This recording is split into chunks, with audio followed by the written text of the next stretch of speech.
Assalamualaikum warahmatullahi wabarakatuh. Salam sejahtera untuk kita semua. Salam Om Swastiastu, Namo Buddhaya, salam kebajikan, rahayu.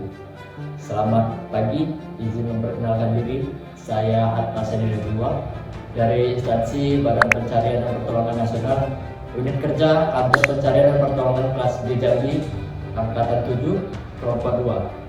Hari ini saya ingin share sedikit tentang bagaimana sebenarnya wawasan kebangsaan dan nilai-nilai bela negara itu bukan hanya teori, tapi bisa dan perlu diterapkan juga di lingkungan kerja kita sehari-hari. Kalau kita dengar istilah wawasan kebangsaan, mungkin yang terlintas adalah soal Pancasila, Bhinneka Tunggal Ika, atau NKRI. Dan bela negara sering dianggap hanya urusan tentara atau aparat keamanan. Padahal sebenarnya wawasan kebangsaan itu adalah cara pandang kita sebagai warga negara yang menempatkan persatuan dan kepentingan bangsa di atas kepentingan pribadi atau golongan. Sedangkan bela negara itu bukan melulu soal angkat senjata, tapi juga bagaimana kita berkontribusi menjaga dan membangun bangsa sesuai dengan peran dan profesi kita masing-masing. Nah, bagaimana penerapannya di lingkungan kerja? Ternyata banyak hal sederhana yang sebenarnya mencerminkan wawasan kebangsaan dan bela negara. Yang pertama, disiplin dan tanggung jawab. Datang tepat waktu, menyelesaikan tugas sesuai target, itu bentuk nyata kita bela negara.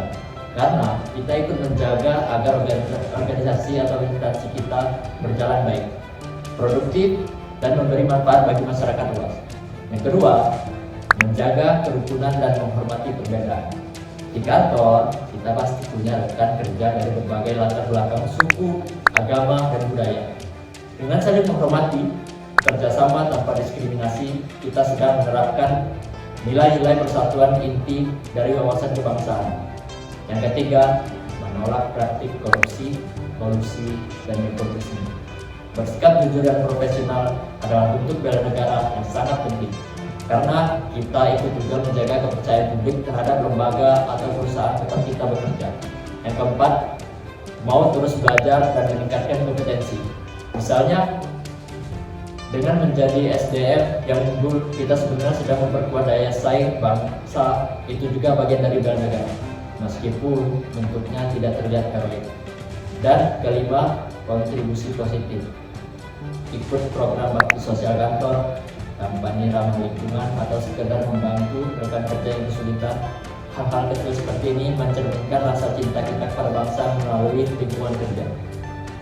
Saya pribadi juga merasakan semakin kita memahami wawasan kebangsaan dan nilai bela negara, semakin kita sadar bahwa kita bekerja itu bukan hanya untuk gaji semata, tapi untuk juga ikut serta membangun bangsa ini. Meskipun peran kita kecil, dampaknya bisa besar kalau dilakukan bersama-sama.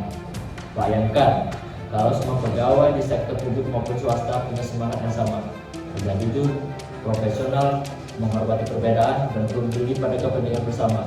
Bangsa ini pasti akan lebih maju, lebih kuat, dan lebih damai. Jadi, mari kita mulai dari diri sendiri, karena cinta tanah air dan bela negara itu bukan cuma soal kata-kata, tapi juga soal tindakan nyata, mulai dari ruang kerja kita sendiri. Itu tadi sedikit sharing dari saya tentang penerapan wawasan kebangsaan dan nilai bela negara tempat kerja. Semoga bermanfaat dan menginspirasi. Terima kasih sudah mendengarkan. Wassalamualaikum warahmatullahi wabarakatuh. We are family. Afif Nam Jagat Samagra.